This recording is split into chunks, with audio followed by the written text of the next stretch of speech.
E se a gente conversar sobre arte gótica? Oiê, eu sou a Clara, eu sou dona de uma marca de artes, a Casa Bianchi, e eu sou apaixonada por história da arte desde que eu me entendo por gente. Eu acho importante deixar claro que eu não sou professora de história, eu não sou professora de artes, eu só sou uma apaixonada por história da arte, que gosta de estudar sobre isso e conversar sobre o assunto. Então, pra gente começar a falar sobre a arte gótica, a gente tem que falar um pouquinho sobre o contexto histórico da época. A arte gótica, ela teve seu início ali no século XII, que é considerada a Baixa Idade Média, que foi quando estava tendo essa transição do feudalismo para as cidades. E isso é bastante importante porque a cidade era considerado, um centro comercial, um centro de troca de conhecimentos, e isso propiciou o desenvolvimento da arte gótica. E aí, com o surgimento das cidades e com o surgimento da burguesia, a arte gótica ela começa a aparecer ali na arquitetura, com aquelas igrejas grandes, exuberantes, bem imponentes, com muitos detalhes, que é bem característico desse tipo de arte. A arte gótica ela tinha 3 objetivos principais. O primeiro era demonstrar o poder que a igreja tinha na época, por isso que as catedrais elas são altas. O segundo objetivo ele vinha mais no viés educacional. Como a maioria do povo na época era analfabeto, as imagens, as igrejas, os vitrais coloridos, eles também vinham como uma educação religiosa. E o terceiro era conectar o terreno com o divino. E é por isso que tinham esses vitrais que entravam muita luz, que ficava colorido, que era incentivado as pessoas a olharem para o alto, Então exaltar esse poder que a igreja tinha, lembrar de olhar para Deus, olhar para cima, tudo isso relacionado ao divino. Esse estilo ele recebe esse nome porque ele era uma coisa tão diferente do que as pessoas elas estavam acostumadas a ver, que ela era considerada uma coisa de bárbaro. O gótico, ele tem referência no nome godos,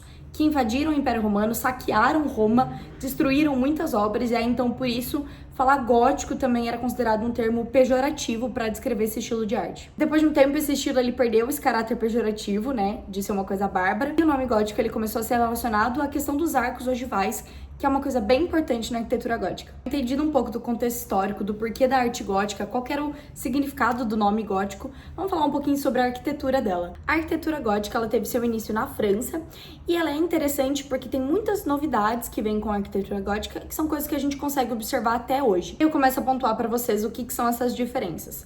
A primeira delas é a questão da fachada, que agora na arquitetura gótica ela tem 3 portais, e a rosácea, que é essa janela que geralmente fica em cima da porta principal, essa janela redonda, que é um vitral em formato de rosa, e ele é bem importante porque ele é um dos elementos que mais caracteriza a arquitetura gótica. Outra coisa que é bastante importante, bastante característico da arquitetura gótica são os arcos ogivais, que permitiam a construção de igrejas muito mais altas em comparação com as igrejas do estilo românico, que é o que vem antes da arte gótica. E aí tem outras características, o uso de vitrais para entrar essa luz, trazer essa divindade para dentro das igrejas, os arcobotantes, que são esses arcos externos, que tem a abóbada de nervuras, que ela aumenta essa impressão de altura, de verticalidade dentro das igrejas. A última coisa que também era bem característica da arquitetura gótica são as gárgulas, que são essas figuras de monstros que ficavam bem no alto nas laterais na igreja, que na realidade eram calhas d'água, mas como eles eram figuras de monstros pro lado de fora das igrejas, as pessoas começaram a atribuir uma função simbólica que era para afastar os maus espíritos, as coisas ruins daquele território sagrado. E é um exemplo de uma igreja brasileira que é bastante inspirada na arquitetura gótica, é a famosíssima Catedral da Sé, que fica lá no centro de São Paulo. Quem quiser ainda pode ir conhecer. Presencialmente eu ainda não conheço, mas assim, as fotos são lindas, tanto por dentro quanto por fora.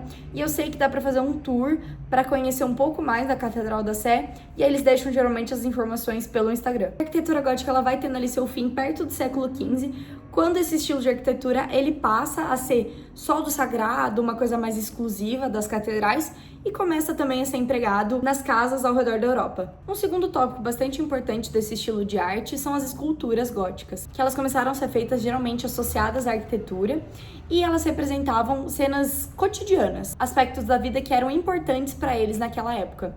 Então, por exemplo, tem esculturas que representam cavaleiros, tem esculturas que representam cenas da Bíblia, a Virgem Maria, a crucificação de Cristo. Um terceiro tópico que é um tanto curioso na arte gótica são os manuscritos ilustrados. Eram feitos, assim, para poucas pessoas, era uma coisa bem exclusiva. Geralmente eles representavam salmos, tinham pedaços de escrito, bastante imagens. Os manuscritos eles são importantes porque eles influenciaram a pintura gótica. Para fechar esse estilo, a gente tem que falar sobre a pintura gótica, não muito falada, A arte gótica ela é mais conhecida pela arquitetura mesmo, mas a pintura é uma coisa bem interessante desse estilo. Aqui a gente começa a perceber que a pintura gótica, ela tem bastante influência também das artes bizantinas. Então, às vezes a gente vai ver alguma obra, algum afresco, e a gente bate o olho e fala, isso é bizantino, e não é.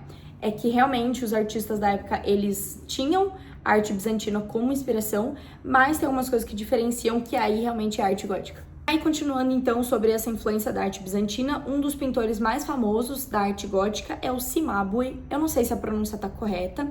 E ele é um pintor que era bastante influenciado pela arte bizantina, mas ele pintava as suas obras um pouco mais realistas, que se a gente lembrar, a arte bizantina ela não é tão realista quanto a arte gótica. Um outro pintor também que fazia um trabalho muito interessante durante esse período era um pintor chamado Giotto, que eu também não sei se a pronúncia tá correta, que pintava muitos afrescos para decorar as igrejas, e o mais legal do estilo de pintura dele é que ele representava os santos como pessoas comuns. Então ele já começou a trazer assim essa visão um pouco mais humanista. Nas obras a gente conseguia perceber sim quem era o santo, porque ele dava um pouco de destaque, né, um destaque um pouco maior para essa figura, mas era um ser humano como os outros da obra. E de novo a gente vai conversar sobre uma coisa que a gente já conversou no vídeo da arte bizantina, que é a têmpera, que era a técnica que era usada pelos pintores da época, mas ali pro fim da arte gótica, a têmpera deixa de ser usada para começar a usar a pintura a óleo, porque a pintura a óleo ela permitia camadas mais finas, mais transparência, mais luminosidade, que era o que essa arte buscava como um todo. E para falar de pintura a óleo, tem uma obra que é bastante conhecida, provavelmente você já viu, que é essa aqui, que representa o casal Arnolfini. Essa pintura, ela ajuda a gente a lembrar o porquê que a pintura ela é tão importante